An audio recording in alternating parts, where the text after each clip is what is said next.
నెల్లూరులోని బారా షహీద్ దర్గా రొట్టెల పండుగలో ఎమ్మెల్యే కోటంరెడ్డి శ్రీధర్ రెడ్డి పాల్గొన్నారు. తన తమ్ముడు గిరిధర్ రెడ్డి ఎమ్మెల్యే కావాలంటూ రొట్టెను పట్టుకున్నారు. అలాగే రాష్ట్ర అభివృద్ధిని కాంక్షిస్తూ మరో రొట్టెను పట్టుకున్నారు. రాష్ట్ర ప్రజలు సుఖ సంతోషాలతో ఉండాలని కోరుకున్నట్లు తెలిపారు.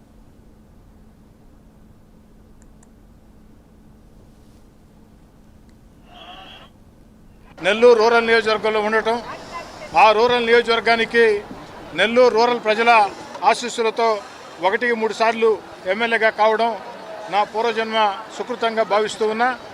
ఈనాడు అధికారికంగా ఈ యొక్క 12వ రొట్టెల పండుగలో రొట్టె పట్టుకుని, ఎందుకంటే బారా షహీద్ దర్గా నేను పట్టుకున్న ఆ రెండో రొట్టె ఈ రాష్ట్రంలో అనేక సంక్షోభాలని ఎదుర్కొంటూ రాష్ట్ర ముఖ్యమంత్రి చంద్రబాబు నాయుడు గారు, ఉప ముఖ్యమంత్రి పవన్ కళ్యాణ్ గారు, యువనేత నారా లోకేష్ గారు భవిష్యత్తులో స్వర్ణాంధ్ర కోసం ఒక పవిత్ర యజ్ఞం చేస్తూ ఉన్నారు. ఈ రాష్ట్రంలో అనేక సమస్యలకు పరిష్కారం చూపించడమే కాకుండా, అభివృద్ధి సంక్షేమమే కాకుండా, ఏకైక రాజధాని అమరావతి, పోలవరం పూర్తే కాకుండా మన బిడ్డలకు ఉద్యోగాల కోసం కొన్ని లక్షల పెట్టుబడులు తీసుకుని వస్తున్నారు.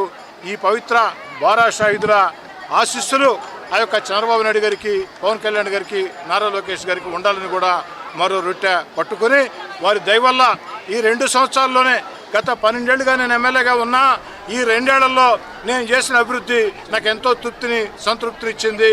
ఈనాడు అని బలంగా విశ్వసించే వాళ్ళలో నేను, నా కుటుంబ సభ్యులు